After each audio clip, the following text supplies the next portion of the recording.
ഈ പുസ്തകത്തെക്കുറിച്ച് അത് ഞാൻ വായിച്ചപ്പോൾ എനിക്ക് തോന്നിയത് അവലോകനങ്ങളോ വിവരണങ്ങൾക്കോ ഒക്കെ അപ്പുറത്ത് വളരെ കൃത്യമായി വസ്തുതകൾ, കണക്കുകൾ നിരത്തിക്കൊണ്ട് അദ്ദേഹത്തിന് നിങ്ങളുടെ മുന്നിൽ വെക്കാനുള്ള കാര്യങ്ങൾ അദ്ദേഹം സമർപ്പിക്കുകയാണ് ചെയ്തിട്ടുള്ളത്. അത് കേരളത്തിലെ ജനങ്ങൾക്ക് വേണ്ടി പരിശോധിക്കേണ്ട ചുമതല പയ്യന്നൂരിലെ ജനങ്ങൾക്ക്, പ്രത്യേകിച്ച് പാർട്ടിയെ സ്നേഹിക്കുന്നവർക്ക് ഉണ്ട് എന്നാണ് ഞാൻ കരുതുന്നത്. നിങ്ങളത് വിമർശനാത്മകമായി, വസ്തുതാപരമായി പരിശോധിക്കുകയും ശരിയുടെ ഭാഗത്ത് ഉറച്ചു നിൽക്കുകയും ചെയ്യണം എന്ന് അഭ്യർത്ഥിക്കുക മാത്രമേ ഞാൻ ആ കാര്യത്തിൽ ചെയ്യുന്നുള്ളൂ. കാരണം അത് വെറ്റ് ചെയ്യേണ്ട ചുമതല എന്റേതല്ല, അത് നിങ്ങളുടേതാണ്. നിങ്ങൾ കാണുകയും കേൾക്കുകയും മനസ്സിലാക്കുകയും ചെയ്ത കാര്യങ്ങളാണ് അതിൽ വന്നിട്ടുള്ളത്. എന്നാൽ സഖാവ് കുഞ്ഞികൃഷ്ണൻ പറയാനേ പാടില്ല, പറയാൻ മുതിർന്നത് തന്നെ അക്ഷന്തവ്യമായ തെറ്റായിപ്പോയി എന്ന് പറയുന്നത്, എന്ന് വാദിക്കുന്നത് ഭയചകിതരാണ്.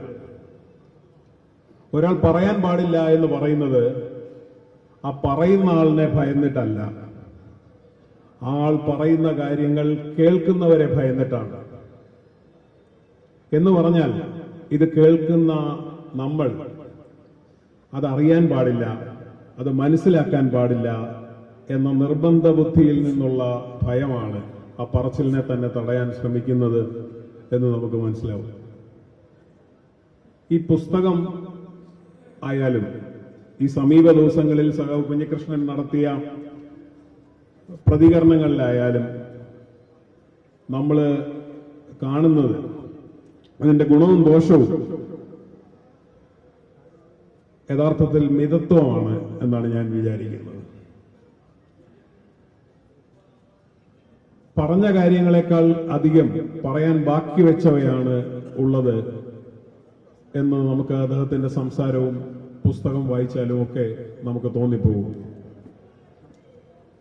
പറയാതിനി വയ്യ എന്ന ഒരു വിമ്മിഷ്ടം, നട്ടുച്ചയ്ക്ക് അർദ്ധരാത്രിയാണെന്ന് പറയാൻ എന്നെ പ്രേരിപ്പിക്കരുതേ എന്ന ഒരു കരച്ചിൽ, അതൊക്കെ അദ്ദേഹം തന്നെ വിശദീകരിക്കട്ടെ. പക്ഷെ നട്ടുച്ചയ്ക്ക് അർദ്ധരാത്രിയാണെന്ന് പറയുകയും പറയിപ്പിക്കുകയും ചെയ്യുന്നവർ നമ്മളെയൊക്കെ വിഡ്ഢികളാക്കാൻ ശ്രമിക്കുന്നില്ലേ എന്നുള്ളൊരു ചോദ്യം നമ്മളെ കൂടുതൽ കൂടുതൽ ചിന്തിപ്പിക്കേണ്ട ഒന്നാണ്. ഈ പുസ്തകം സഖാവ് കുഞ്ഞികൃഷ്ണൻ സമർപ്പിച്ചിരിക്കുന്നത് സഖാവ് VS-നാണ്. വൈരുദ്ധ്യാത്മകതയിലൂന്നി വിഷയങ്ങൾ ചർച്ച ചെയ്ത് തീരുമാനമെടുക്കേണ്ട സഖാക്കൾക്ക് പകരം ആശ്രിതരെ കൂടെ കൂട്ടുകയും കമ്മിറ്റികളിൽ തിരികെ കയറ്റുകയും ചെയ്യുന്ന കാര്യം അദ്ദേഹം വിവരിച്ചിട്ടുണ്ട്.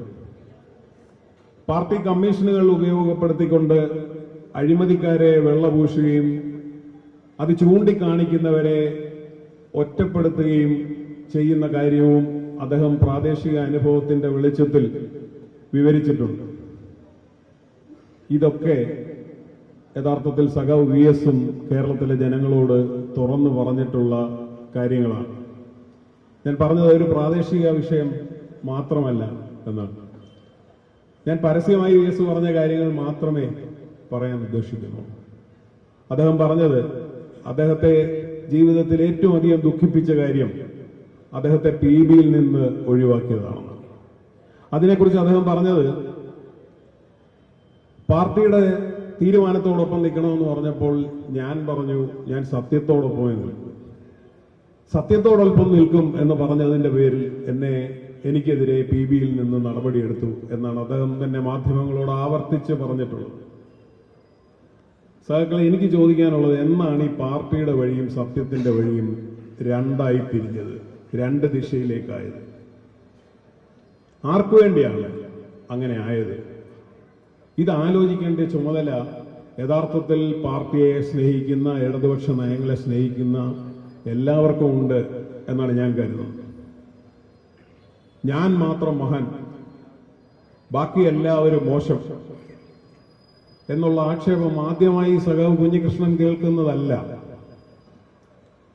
യഥാർത്ഥത്തിൽ ചോദിക്കുന്നതിൽ വളരെ പ്രസക്തമായ ഒരു ചോദ്യമുണ്ട്. പ്രാദേശികമായി ഒന്നോ രണ്ടോ പാർട്ടി അംഗങ്ങൾ, സഖാക്കൾ നടത്തുന്ന അഴിമതി, അതേക്കുറിച്ചൊരു പരാതി ഉയരുന്നു. അത് സമുന്നതരായ നമ്മളെല്ലാം ബഹുമാനിക്കുന്ന ഈ നേതാക്കന്മാർ പരിശോധിക്കുന്നു. പരിശോധിച്ച ശേഷം അവരെ സംരക്ഷിക്കാൻ തീരുമാനിക്കുന്നു, അതിൽ തെറ്റില്ല എന്ന് കണ്ടെത്തുന്നു. അപ്പൊ ഇത് നിങ്ങൾക്ക് ബോധ്യപ്പെടേണ്ടതല്ലേ എന്നാണ് ചോദ്യം. യഥാർത്ഥത്തിൽ ഒരു സാമാന്യ യുക്തി വെച്ച് ആലോചിച്ചാൽ വളരെ ന്യായമായ ചോദ്യമാണ്. നമ്മളും ചിന്തിക്കേണ്ടത് ഇത് തന്നെയാണ്. ഇവരെല്ലാം പരിശോധിച്ചതല്ലേ? ഇവിടത്തെ ഫണ്ടിന്റെ കാര്യം അദ്ദേഹം പറഞ്ഞു, രക്തസാക്ഷി ഫണ്ടിന്റെ കാര്യം, കെട്ടിട നിർമ്മാണ ഫണ്ടിന്റെ കാര്യം അദ്ദേഹം പറഞ്ഞു. തിരുവനന്തപുരത്ത് പറയുന്നു, ഒഞ്ചിയത്ത് പറഞ്ഞു, വയനാട്ടിൽ പറയുന്നു, കോഴിക്കോട് പറയുന്നു. എന്താണ് ഈ സംഭവിച്ചുകൊണ്ട്? പാർട്ടി തള്ളിപ്പറഞ്ഞ കൊലപാതകങ്ങൾ, പാർട്ടിക്ക് ഒരു ബന്ധവുമില്ല എന്ന് പാർട്ടി തള്ളിപ്പറഞ്ഞ കൊലപാതകങ്ങൾ, അതിലുൾപ്പെട്ട പാർട്ടിയുമായി യാതൊരു ബന്ധവുമില്ലാത്ത കൊലയാളികളെ, അവരുടെ കുടുംബാംഗങ്ങളെ സംരക്ഷിക്കേണ്ട ചുമതല പാർട്ടിക്ക് വന്നു ചേരുന്നത് എങ്ങനെയാണ്? അയ്യപ്പന്റെ സ്വർണം കട്ടതിന് ഒരു ജില്ലാ കമ്മിറ്റി അംഗം ജയിലിൽ കിടക്കണം. അത് ജില്ലാ കമ്മിറ്റിയിൽ നിന്ന് അവധിയിലാണെന്ന് വേണം കരുതാൻ.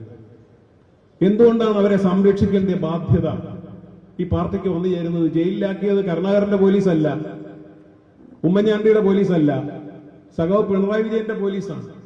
രാഷ്ട്രീയ പ്രേരിതമെന്ന് ആരോപിക്കാൻ കഴിയില്ല എന്നാണ് ഞാൻ പറഞ്ഞത്.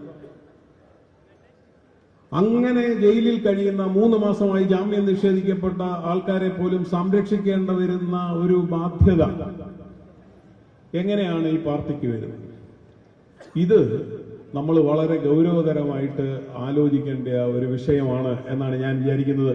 ഇത് നമുക്ക് ആർക്കെങ്കിലും ഔട്ട്സോഴ്സ് ചെയ്തിട്ട് നമുക്ക് കൈകെട്ടിയിരിക്കാൻ കഴിയില്ല. അതിനെ സംബന്ധിച്ച് നിങ്ങൾ ഗൗരവതരമായിട്ട് ആലോചിക്കണമെന്ന് മാത്രമേ എനിക്ക് സത്യത്തിൽ പറയാനുള്ളൂ. ഞാൻ അത് സംബന്ധിച്ചുള്ള ചിന്തകൾ മാത്രം പറഞ്ഞു. അത് എന്റെ ചിന്തകളാണ്. അത് മാത്രം പങ്കുവെച്ച് ഞാൻ അവസാനിപ്പിക്കാം. നമ്മുടെ തൊട്ടടുത്ത് തലശ്ശേരിയിൽ മലബാർ ക്യാൻസർ സെന്റർ ഒരു വൈദ്യുതി ബോർഡിന്റെ പദ്ധതിയുടെ ഭാഗമായി ഉപകരണങ്ങൾ വാങ്ങുന്നതിന് വില പരിശോധിക്കാൻ ഒരു കമ്മിറ്റിയെ ഏർപ്പെടുത്തുന്നു. ആ കമ്മിറ്റി പരിശോധിച്ചിട്ട് പറയുന്നു, ഭീമാകാരമായ വില വാങ്ങാൻ പറ്റില്ല, എക്സോർബിറ്റൻ പ്രൈസ് എന്ന് പറഞ്ഞത് വേണ്ട എന്ന് മാറ്റിവെക്കുന്നു. ഉടൻ അടുത്ത നിർദ്ദേശം വരുന്നു, ഈ പദ്ധതിയുമായി മുന്നോട്ട് പോയാൽ 100 കോടി രൂപയുടെ ആശുപത്രി, ക്യാൻസർ ആശുപത്രി ഫ്രീ.